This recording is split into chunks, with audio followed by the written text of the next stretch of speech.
Vamos lá, gente?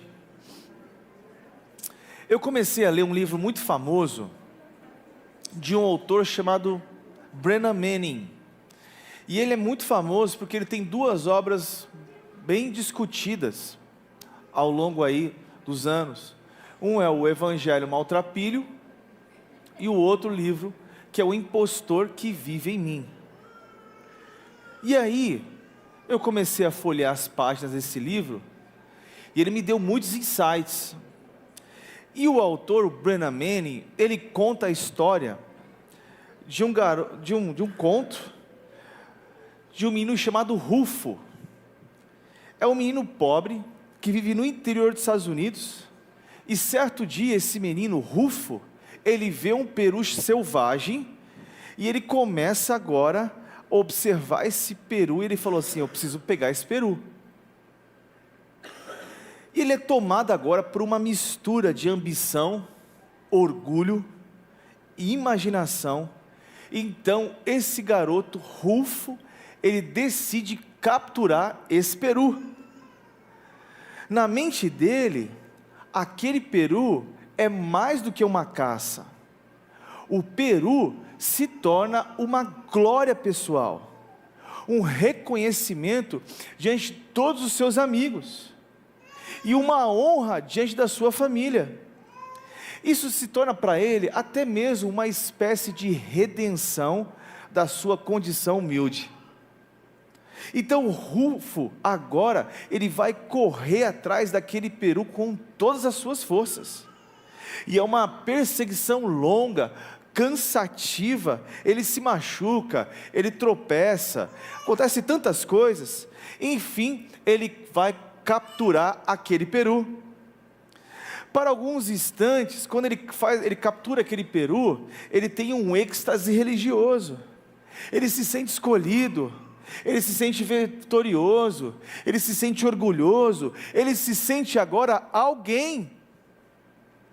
Mas esse processo dura pouco tempo, porque outros meninos e algumas pessoas observam o Rufo com aquele peru, então vão pegar o peru daquele menino.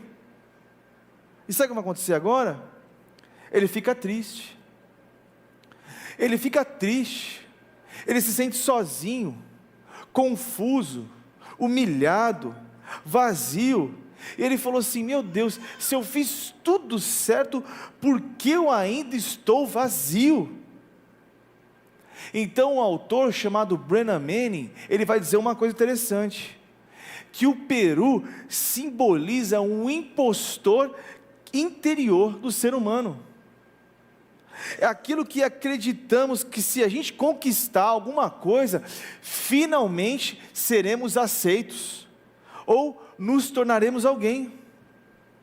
O peru é esse impostor, o impostor que vive de ilusões, que diz assim: se eu alcançar isso, eu serei aceito, se eu provar o meu valor, de fato eu serei amado, se eu tiver sucesso espiritual, Deus se agradará de mim. Rufo, esse garoto, acreditava que o valor dele estava no que ele poderia conquistar. O final revela que quando ele perde o peru, o impostor prometia uma identidade, mas entregava uma frustração. E é interessante que a história de Rufo é a nossa luta interna nos dias de hoje. Que luta é essa, pastor? Todos nós lutamos contra um impostor que cresce em nós como uma erva daninha. E o título da mensagem é esse: o impostor que vive em mim. O impostor que vive em mim. O que é impostor? A palavra impostor vem do latim, de impostores, que significa aquele que engana, aquele que ilude, aquele que finge ser quem não é. Mas à luz da Bíblia, o que a palavra do Senhor nos diz sobre esse impostor que vive em nós? Abram suas Bíblias, na carta de Paulo aos Romanos, capítulo 7, Vamos ler o capítulo 7. Vamos ler a partir do verso 21. Eu vou expor o texto inteiro, mas vamos ler a partir do verso 21 e o que o Senhor vai falar conosco.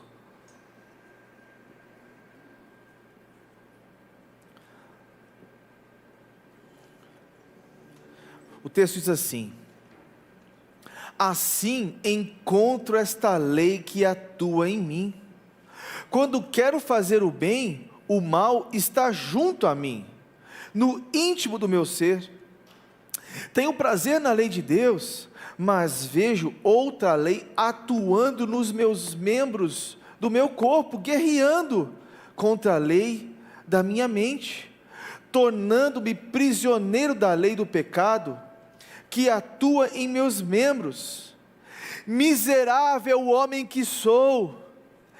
Quem me libertará do corpo sujeito a esta morte?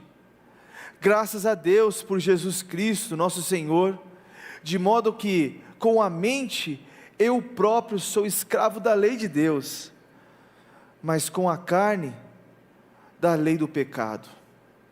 Santo Deus, eu peço que o Teu Santo Espírito fale conosco nesta manhã, nos ensina, nos instrui, que saiamos daqui hoje revestidos com o Seu poder, com a Sua presença. Oramos em nome de Jesus, amém. Romanos capítulo 7 é um dos textos mais densos da Bíblia. Os teólogos dizem que esse é um dos textos mais complexos. Quem é o homem de Romanos 7? Será que é um novo convertido? Ou alguém que não conhece a Deus? De fato, é alguém que vivia na lei de Deus. Era um homem crente. Paulo está agora ensinando para nós a miséria humana. Em Romanos 7, ele está descendo nas profundezas da alma humana e mostrando quem realmente somos, e expondo as nossas lutas, as nossas dores. Romanos 7 é o extrato do homem de hoje, é o extrato do cristão do século 21 e também há mais de 2000 anos atrás. O livro de Romanos é um tratado teológico, é um livro de exortação, de ensino, de correção, mas também é um livro de graça. Mas à luz da palavra do Senhor hoje, quais são os impostores que habitam em nós? Como nós devemos vencer esses impostores que crescem em nós como ervas daninhas? Em primeiro lugar, o impostor da autossuficiência. O verso 18 e 19 diz assim: porque eu sei que em mim, isto é, na minha carne, não habita bem nenhum, pois o querer o bem está em mim, mas o não realizá-lo. O velho homem não é aniquilado quando a gente aceita Jesus. Do dia para a noite não é assim. Justificação é uma coisa, santificação é outra coisa. A santificação é o reflexo da sua justificação. Ou seja, muitas vezes esse impostor cresce em nós mostrando a nossa miséria, que somos fracos. A autossuficiência espiritual, ela surge quando o cristão, ele vai superestimar a sua força. A persistência do pecado, ele acredita que somente a nossa boa intenção já basta, nos bastamos às vezes.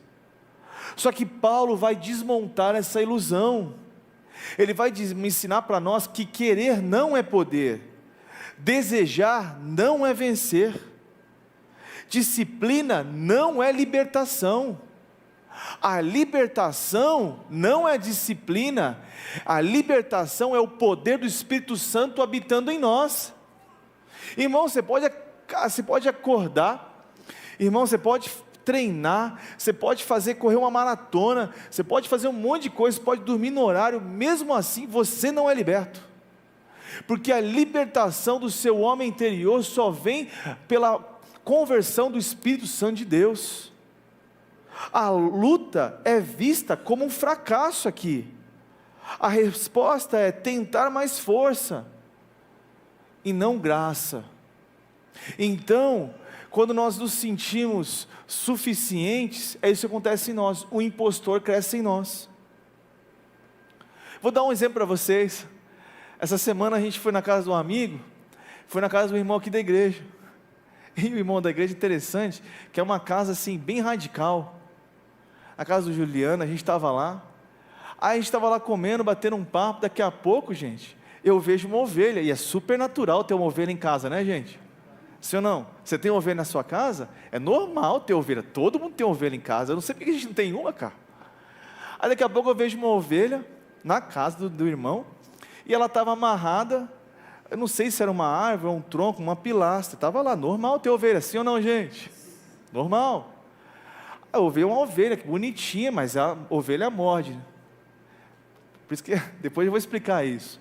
A ovelha estava ali, daqui a pouco eu vejo Juliano saindo correndo, igual um desesperado, porque a ovelha, olha o que aconteceu com ela, ela ficou deitada, ela estava quase sufocada, mas ela estava sozinha, não tinha nenhum perigo lá. Então, ela estava ali, ela se enforcou sozinha, numa corda. Faz sentido pensar que Deus chama a gente de ovelha, sim ou não? Sim ou não, gente? Porque ovelha é assim que acontece. Então o pastor saiu correndo lá, o dono da casa, para livrar a ovelha do próprio mal que ela fez para ela mesma. Sim ou não, gente? Aí interessante, por isso que Deus chama a gente como ovelha, porque a ovelha é incapaz de se defender. Por quê? O próprio Salmo diz isso: o Senhor é meu pastor e nada me faltará. Segunda, ovelhas precisam ser guiadas constantemente. Por que isso? João 10:3, ele chama as ovelhas e conduz as ovelhas pelo nome. Terceiro, ovelhas não têm valor em si, só tem valor porque ela pertence ao Salvador, a Jesus. João 10:11, eu sou o bom pastor que dou a vida pelas ovelhas, e ninguém as arrebatará das minhas mãos. Então por isso que Deus chama a gente de ovelha, porque às vezes a gente se acha alguma coisa, e a gente acha que não precisa de ninguém. Cuidado, o impostor da autossuficiência cresce em nós o dia inteiro. Ah, eu não preciso de ajuda, a gente faz aqui em casa mesmo, a gente tem a presença de Deus aqui mesmo, você não precisa da igreja, você não precisa de ninguém. Mas lá em casa, a gente se basta, pastor. É mesmo? É o que a Bíblia diz mesmo? O impostor da autossuficiência revela como miserável nós somos. Quando você confia na sua força, e não na graça, o velho homem sorri para você. Quando você promete, nunca mais vou fazer isso, pastor, você já perdeu, amigo. Quando você se surpreende pelo seu próprio pecado cometido, você entende que você não pode fazer nada, é só Deus que pode fazer. Meu maior medo, subir nessa igreja e pregar sem temor. Meu maior medo é subir um dia aqui e eu não saber que o Espírito Santo vai me guiar para dar a palavra para vocês. Eu gasto pelo menos 10 horas para fazer um sermão, oração, busca, pedindo ao Senhor o que a igreja do Senhor precisa ouvir. O dia que eu subir aqui em cima para dar uma palavra para vocês, e eu perder o temor, confiar na minha autossuficiência, na retórica, na homilética, na exegese, eu perdi o sentido da vida. Meus irmãos, às vezes no seu casamento você pensa assim: eu já resolvo sozinho, eu e minha esposa.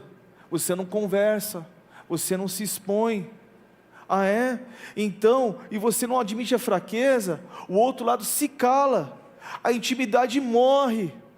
Casamentos não morrem por falta de amor, mas por excesso de autossuficiência. A autossuficiência pode matar você. No ministério, eu resolvo tudo, eu sei fazer tudo. Irmãos, o dia que eu pensar isso aqui, quem faz as coisas da igreja são vocês. Vocês têm ideias muito melhores do que a minha. Um dia que eu achar que só eu resolvo, meu irmão, eu perdi o sentido do ministério. Sabe qual que é o meu sonho? Um dia eu me tornar inútil nessa igreja. Esse é meu sonho. Eu quero ser inútil aqui. Como assim, pastor? Inútil. Por quê? Porque quando eu chegar aqui, tudo acontecer e não precisar do pastor, eu estou feito. O ministério é esse. Então o ministério da sua vida é você se tornar inútil. Desculpa, eu sei que te ensinaram outra coisa, mas não é o que Jesus ensinou para a gente. Ele disse o seguinte, que nós iríamos fazer obras maiores. Nós iríamos fazer obras maiores.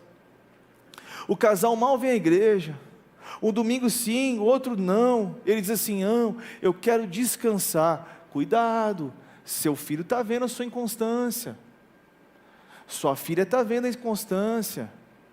Uma hora, ele vai crescer, ela vai crescer, e ela vai fazer a mesma coisa. Ah, meu pai uma hora vem, hoje não está bem, hoje eu tive um problema, hoje eu não venho. Não vem, a autossuficiência vai te matar. Irmãos, eu preciso de vocês. Às vezes, eu venho aqui para dar uma palavra para vocês, mas um abraço de um irmão na porta ali, às vezes, curou minha filha da semana. Eu preciso de vocês. Eu preciso de vocês. Eu li a Bíblia algumas vezes. Eu posso conhecer a palavra, mas eu preciso de vocês. Minha família precisa de vocês. Cuidado com a autossuficiência. É um impostor que cresce todos os dias. E tem agora uma mania agora, minha bateria social. Irmão, que bateria social dos infernos. Ninguém falava isso há 5 anos atrás. Que bateria social? Irmão, você quer saber uma coisa? Eu adoro ficar lendo meu livro. Ah lá, li meus livros do C.S. Lewis, meu cafezinho, meu chazinho. Agora estou com uma maquininha nova da Nespresso lá em casa, linda, que a gente colocou. Adoro, adoro. Música clássica, adoro ficar ali. Mas a Bíblia fala para eu sair da montanha. A Bíblia fala para eu sair do monte da transfiguração e descer porque tem mais gente. A sua autossuficiência, a sua embriaguez espiritual, o seu umbigo às vezes fala demais. Precisamos tomar cuidado, gente. Pare de pensar um pouco só em você. Pense no outro. Você é um empresário, está aguentando uma barra tudo sozinho. Chega para o seu discipulador, chega para a sua célula e fala assim, está difícil, chora um pouco. Às vezes você precisa chorar, cara. Minha esposa diz, às vezes, o choro amolece o barro. O choro nos torna mais maleáveis. Ser empresário está difícil. Não é fácil. O empresário hoje, que passa mais de 2 anos, ele já é um vencedor. Ele já é um vencedor. Está difícil, chora um pouco, cara. Abre seu coração, abre esse bueiro aí, expõe o que está lá dentro de você, abre o seu coração para Deus e fala, Deus, meu amigo, está difícil, me ajuda. Irmãos, Deus não despreza um coração quebrantado e contrito. Deus não despreza não. Deus não despreza. Quando você abre o seu coração, expõe as suas tentações, os seus medos, as suas dores, Deus se revela, a glória de Deus vem. Agora você fica assim lá, na redoma espiritual, eu sou o cara, ninguém pode descobrir. Irmãos, eu tenho muita falha, eu tenho muito defeito, eu erro pra caramba. Paulo se considerava o pior dos pecadores. Eu estou falando do apóstolo Paulo, hein, gente? O cara, ele se considerava o pior, o menor dos apóstolos. E você se sente assim até quando? Meus irmãos, a autossuficiência carrega uma máscara rígida, fria. Você precisa tirar essa máscara do impostor hoje, em nome de Jesus. Você quer ter um ano extraordinário? Tire a autossuficiência da sua vida. Você quer um ano extraordinário? Tire essa máscara hoje. Você não consegue andar sem a graça de Deus. Você está de pé é pela graça de Deus, é graça. Mas em segundo lugar, o impostor da religiosidade. O verso 8 vai dizer o seguinte: mas o pecado, aproveitando a ocasião dada pelo mandamento, despertou em mim todo tipo de cobiça, porque sem lei o pecado está morto. Preste atenção nisso. Paulo não afirma que a lei é má. Pelo contrário, a lei é santa, ela é justa, ela é boa. A lei revela o pecado, mas não cura o pecado. Vou abrir um parênteses, tá, gente? Vou abrir um parênteses. Por isso que tem muita gente que interpreta esse texto errado. De quem já viu assim, aquela pessoa que fala assim: a letra mata, mas o espírito vivifica? Quem já viu isso? Ou seja, se você lê muito a Bíblia, você vai se tornar frio. Não, gente, não é isso. Entender errado. Paulo está ensinando o seguinte: a lei, ela expõe o pecado, ela é uma vitrine, ela é um refletor, mas ela não cura o pecado. O que cura o pecado é o Espírito Santo de Deus, é a regeneração, é a graça redentora de Jesus. Eu tenho que ler a Bíblia até a exaustão, eu tenho que aprofundar nas Escrituras, mas também ter oração e a regeneração do Senhor, amém? Fecho parênteses. Meus irmãos, da mesma forma, não adianta você vir à igreja e fazer muitas coisas e só cumprir regras, e também não adianta você ficar em casa e falar assim: meu ministério é só em casa. Não, irmão, quem disse que o seu ministério é só na sua casa? Aonde está escrito isso? Aonde? Não tem nenhum lugar escrito isso. O ministério é só na minha casa. Irmão, para com isso. Você copiou essa fala de alguém, você não tem nem base para falar de onde vem isso. Seu ministério é a igreja, e sua obrigação é a sua casa, amém? O que é religiosidade segundo Romanos 7? Religiosidade é confiar na lei para aquilo que só a graça pode fazer, é usar os mandamentos como meio de vida, e não como espelho de uma necessidade de redenção. O pecado transforma a lei em uma comparação, em um instrumento de mérito, em um combustível de orgulho. É isso que Paulo está falando. A religiosidade, ela foca na lei. A lei, ela é um holofote, ela é um diagnóstico, que você precisa de ajuda, ela é um espelho, mas os espelhos não curam, eles apenas revelam o que está dentro do seu coração. E por que a religiosidade é um impostor? Então por quê? Porque a religiosidade, ela parece zelo, parece piedosa, ela valoriza as regras, fala de obediência, é esse professor de inglês? Obrigado. Não gera vida, não mortifica o pecado, não conduz à cruz, ela promete controle, mas entrega a frustração, promete santidade, que produz uma culpa ou um orgulho. Ela é impostora, porque ela ocupa o lugar de uma fé viva, vibrante, missional. É isso que a religiosidade faz. Por isso que Paulo ensina aos Gálatas a mesma coisa, os Gálatas insensatos, que queriam agora, depois da conversão, eles queriam agora se tornar judeus, não fazia sentido. Imagina uma pessoa doente, gente, e ao invés de procurar um médico, ela passa agora a colecionar receitas, mas nunca toma o remédio certo. Com o tempo, ela começa a falar sobre todos os diagnósticos, ela entende medicina, ela começa a corrigir outras pessoas, comparar sintomas, ela se orgulha de todo conhecimento adquirido, mas a doença avança. Então o que acontece? E o mais trágico, o conhecimento que deveria conduzir essa pessoa a uma cura, se torna parte do seu problema. A religiosidade funciona exatamente assim.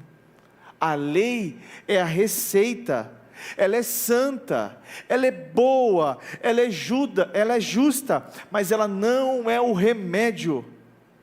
Então, quando o coração começa a tentar usar a lei para o que só Cristo pode curar, ela se torna incapaz.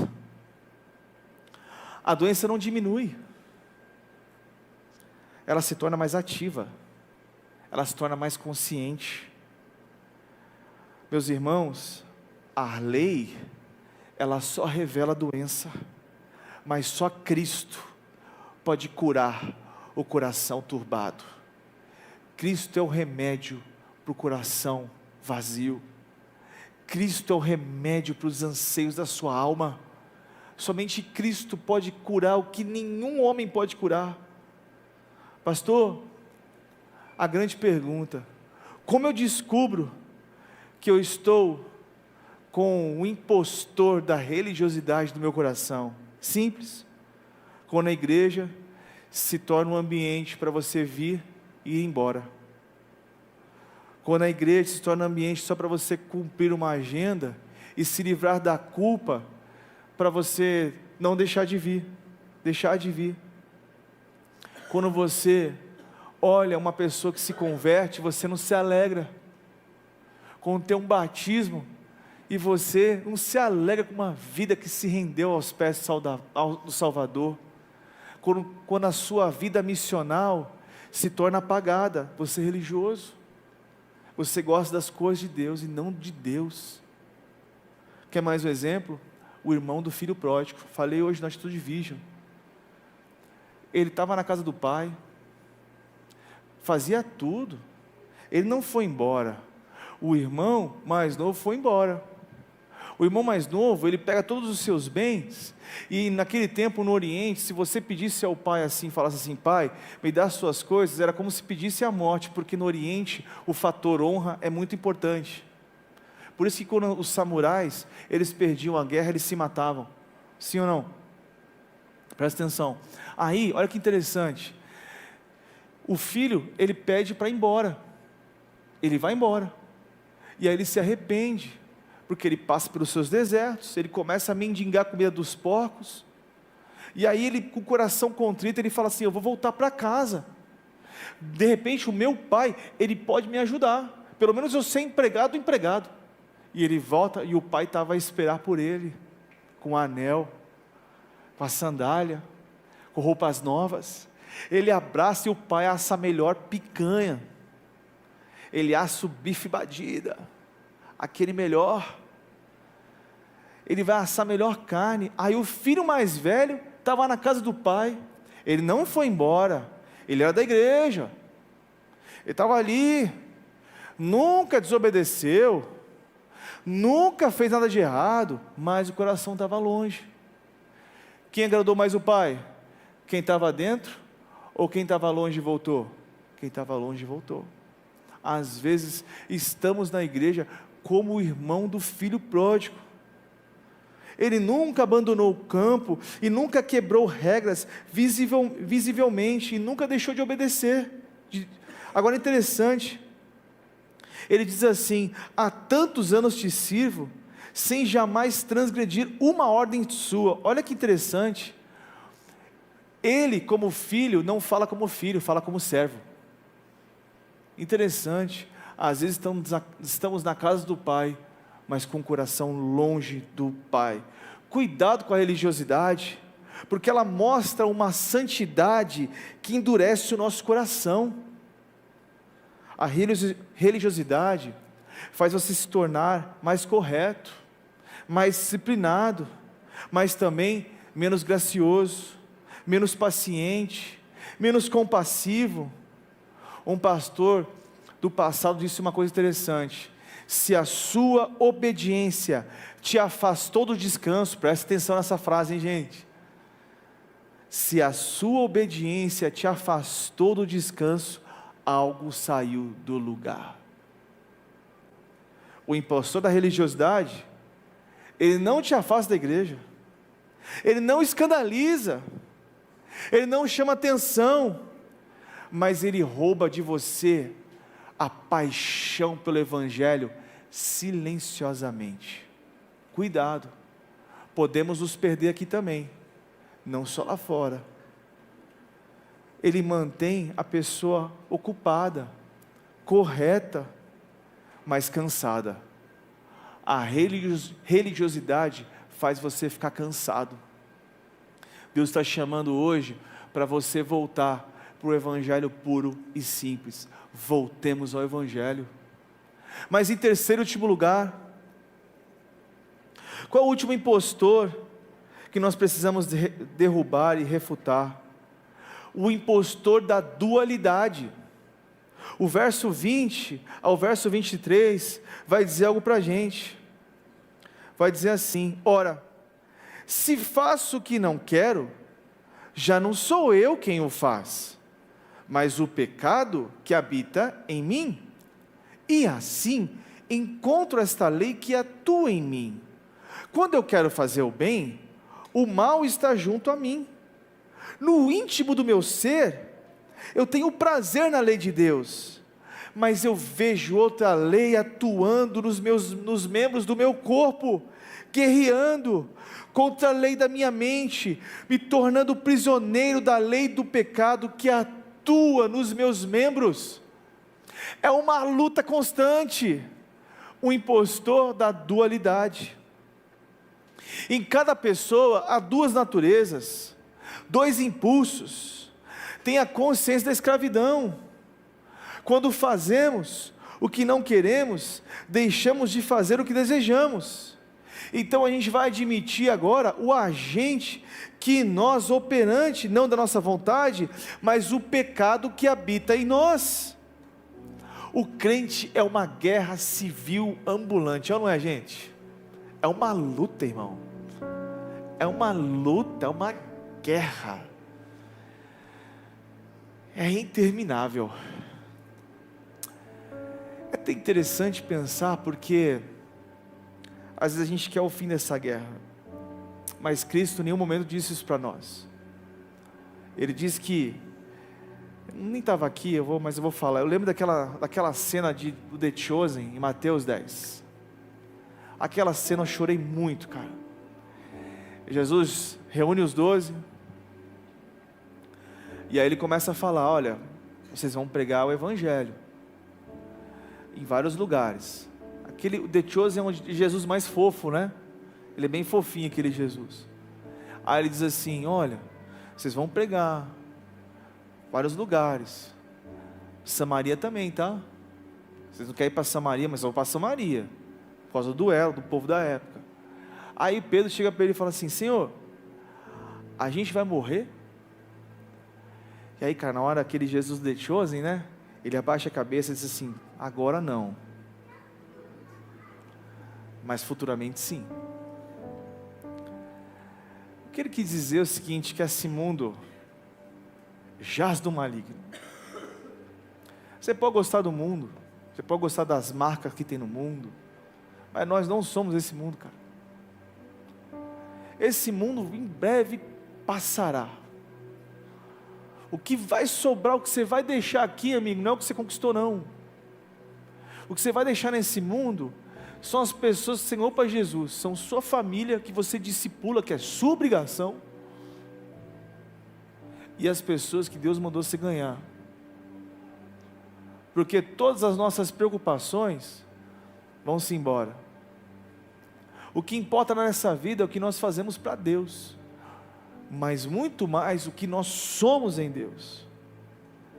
Nós somos essa guerra civil, mas a certeza nossa é uma coisa: em breve estaremos em casa. Só isso. Cara, essa semana foi uma guerra. Passei Natal no hospital, aí depois tive que pegar meus filhos para o hospital de novo. Aí eu falei: Jesus, o único dia que vai passar a guerra de vocês, eu oro por vocês, nós oramos por vocês, a guerra que vocês devem lutar, mas vamos crer que um dia Davizinho vai ser curado, em nome de Jesus. É uma luta, irmão, é uma luta, mas a única certeza é que nós um dia estaremos em casa, gente, e o céu é a nossa casa, O céu é para aqueles que confessarem que Jesus Cristo é o único Senhor da nossa vida. É a única forma, a minha única alegria. Minha família são vocês, mas é que um dia eu vou estar em casa. Nós vamos entrar nos portões celestiais que João viu. As ruas de ouro que ele descreveu. O paraíso, a casa que eu tanto sonho, é lá que eu vou conquistar. Não que eu não possa empreender aqui, eu posso empreender aqui. Mas com todo o respeito, esse mundo não me impressiona mais. O que impressiona a gente é o reino de Deus. Essa paixão precisa estar no nosso coração. Meus irmãos, Paulo não está transferindo a culpa, nem negando a responsabilidade moral. Ele está identificando em nós o inimigo. Ele diz: já não sou eu quem faz. Ele está dizendo assim: o que eu quero eu não consigo, o que eu não quero eu faço. É uma luta, é como esmurrar o próprio corpo. Nós lutamos todos os dias com essa tentação do pecado que está em nós, não vive em nós, mas ele está presente. Paulo não está dizendo que o pecado, ele tem poder sobre nós. Nós temos o poder sobre o pecado, porque Cristo fez na cruz do Calvário. Ele só está dizendo assim: olha, mesmo que você tente fazer tudo certo, o pecado de Adão está no seu sangue, ele ainda corrói dentro da gente, e é uma luta interna, todos os dias. O cristão não vive mais sob o reinado do pecado, mas sobre o reinado da graça. Somos salvos pela graça. Ai, irmão, nós somos salvos pela graça, porque foi a graça que tirou a gente das trevas. Colossenses diz que Ele nos libertou das trevas e nos transportou para o poder da luz do Evangelho de Cristo. É Cristo que fez isso em nós, irmãos. Me perdoe se eu estou emotivo hoje aqui. No nosso corpo tem duas guerras intermináveis: o desejo pelo pecado e o prazer na vontade do Senhor. Pastor, como é que eu faço? Qual vive mais? A pergunta é: quem a gente alimenta mais? O pecado ou a graça, a santidade do Senhor na nossa vida? Isso me lembra uma coisa interessante. Um homem que criou uma cobra pequena, mas não foi Juliana agora não, tá, gente? Ele criou uma cobra pequena. Interessante que essa cobra, quando era pequena, ela parecia inofensiva, ela parecia assim, ele era meio radical. Ele pegou aquela cobra e começou a cuidar, começou a dar comidinha, ela começou a crescer, e agora era ratinho. Ela começou a crescer mais, ela começou a se identificar mais com aquele homem. Então, aquela cobra começou a crescer, aí daqui a pouco, a paixão daquele homem já se tornou diferente. Olha minha filha, como ela está grande. E um dia isso aconteceu, a cobra comeu o homem. A cobra é o seguinte, amigo: ou a gente mata, ou ela mata a gente. Pecado é assim: ou ele mata a gente, ou a gente mata ele. Mas a gente não mata pela nossa força, mas a gente mata pelo Espírito Santo de Deus, porque Ele é o agente da nossa regeneração. O Espírito Santo é o agente da nossa transformação. O Espírito Santo, ele é uma pessoa que está em nós, habita em nós, atua em nós, pela graça de Deus. Meus irmãos, pastor, como eu alimento a cobra no dia a dia? Quando a gente tolera os pecados pequenos, é aqueles pecadinhos controláveis. Quando a gente negocia as nossas tentações, quando a gente justifica as nossas atitudes erradas. Ah, pastor, todo mundo faz, não tem problema de eu fazer também, né? Tem uma empresa, aí tem um jeitinho ali, aí você fala assim: ah, pastor, mas é uma coisa normal, né? Todo mundo faz. Você é todo mundo, como a sua mãe falava, lembra? Quando achamos que nós damos conta de tudo sozinhos, quando adiamos o arrependimento. Cada concessão é um alimento.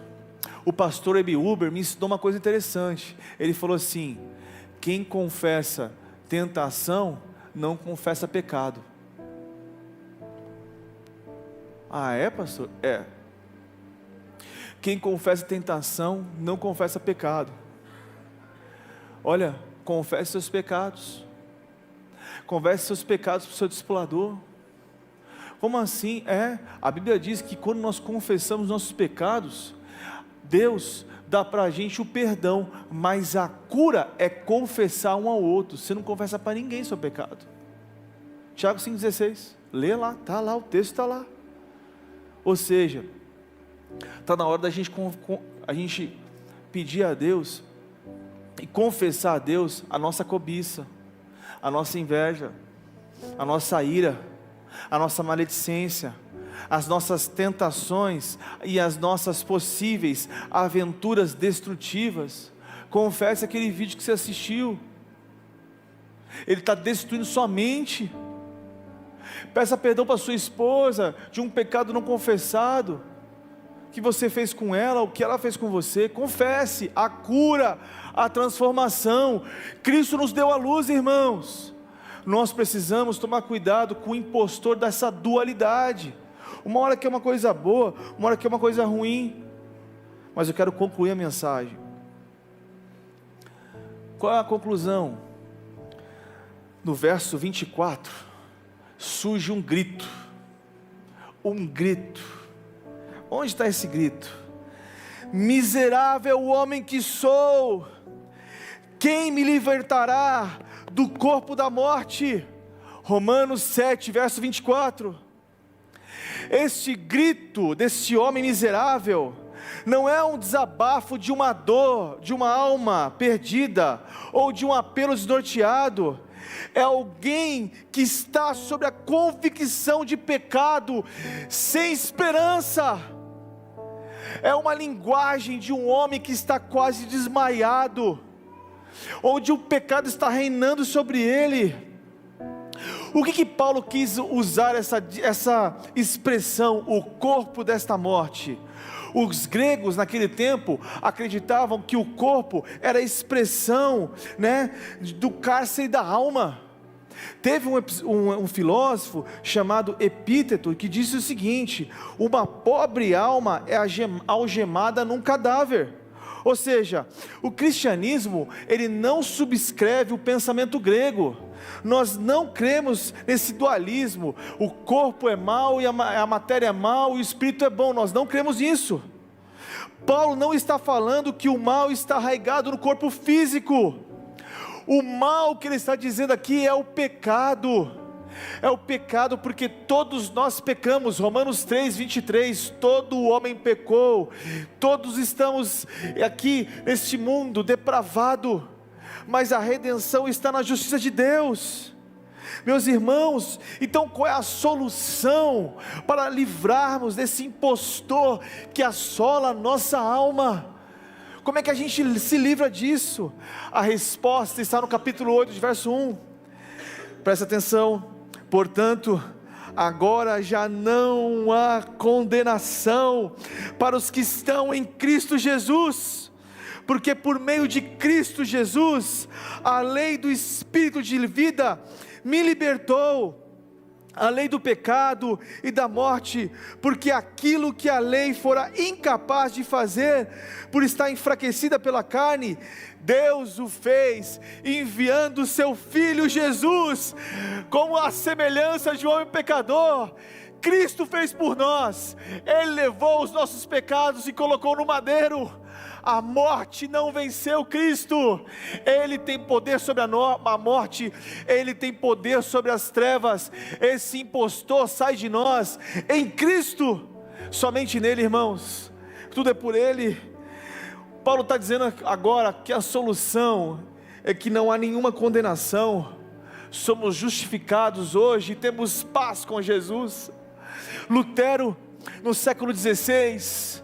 Interessante que ele vivia em trevas, a sua alma era sem descanso, perturbada, vazia, solitária.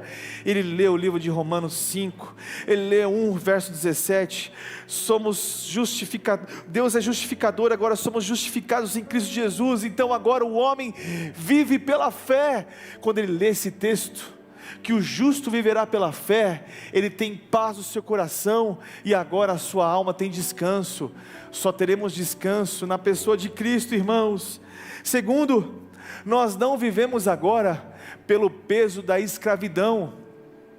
Ele está dizendo agora no capítulo 8, que antes vivíamos presos ao pecado da morte, agora estamos sobre a graça de Jesus, não há condenação, não somos mais escravos do mundo, agora somos de Cristo, livres, libertos, eleitos do Senhor.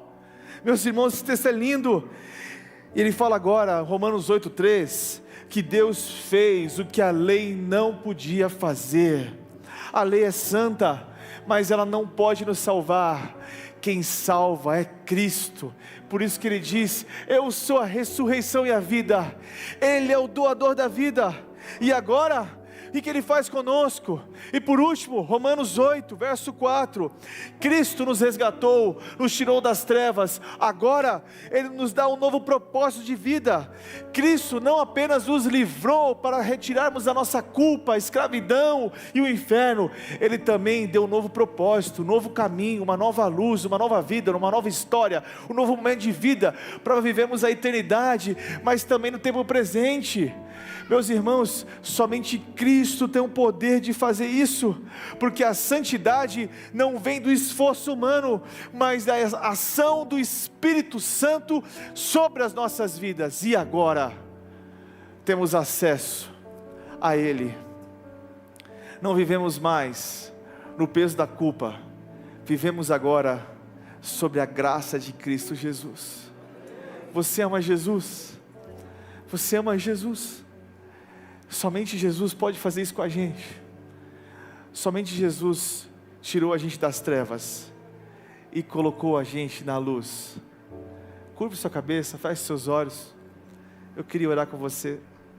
Santo Deus, retire de nós esses impostores. Retire de nós o impostor da autossuficiência. Retire de nós o impostor da religiosidade. Retire de nós o impostor da dualidade, retire de nós. Nós nos arrependemos pelos nossos pecados no dia de hoje, e queremos caminhar com o Senhor Jesus, como o único e suficiente Salvador. Pai de amor, recebe a nossa vida, a nossa história, oramos em nome de Jesus, amém.